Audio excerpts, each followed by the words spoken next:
This clip is brought to you by SaveWithConrad.com.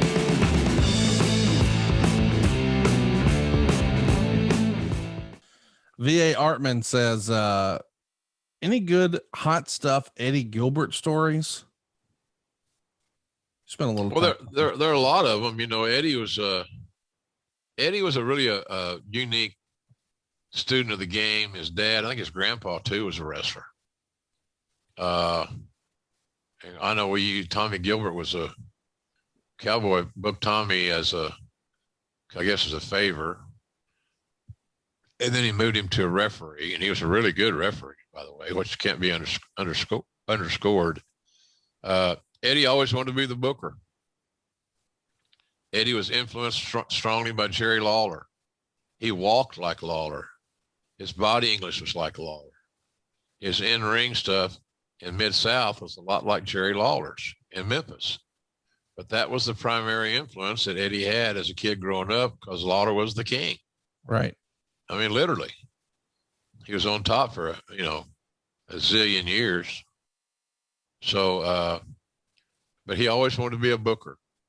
And unfortunately, timing bit him in the ass when he was getting ready to be the booker in Mid-South, or UWF, more specifically at that time, as right,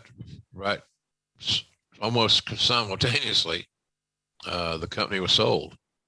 So he missed his opportunity. And then he had to fall back into the general population. And, but he had a great mind for the business, was always thinking.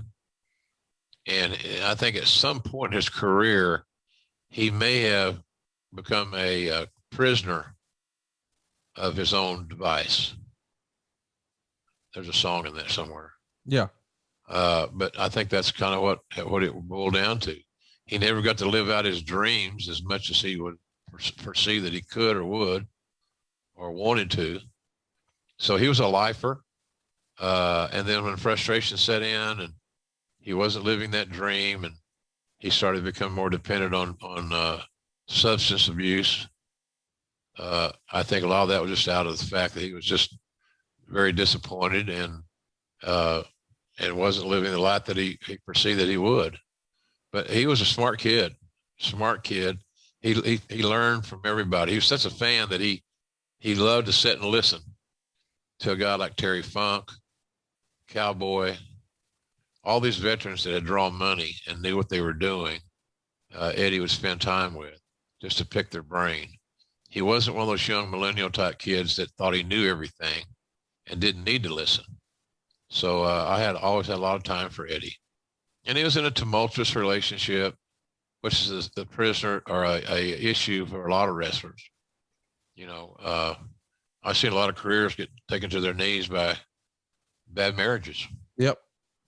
Multiple bad marriages. And we both know people very close in our lives that are that way.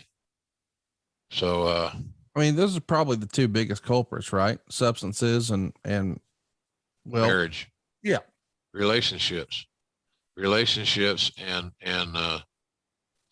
substance abuse are the two primary killers. If you see a guy that's had a long-standing marriage, a pro wrestler that has a long-standing marriage, successful marriage, and has avoided substance abuse, alcohol abuse, etc., you generally find a guy that's had a real good run, that saves some money, that's comfortable. It's so simple if you can avoid the pitfalls of a bad marriage, going out on your wife or going out on your husband, whatever the case may be. That's kind of the common denominator there. Hey, it's Conrad Thompson. Thanks for checking out the podcast here on YouTube.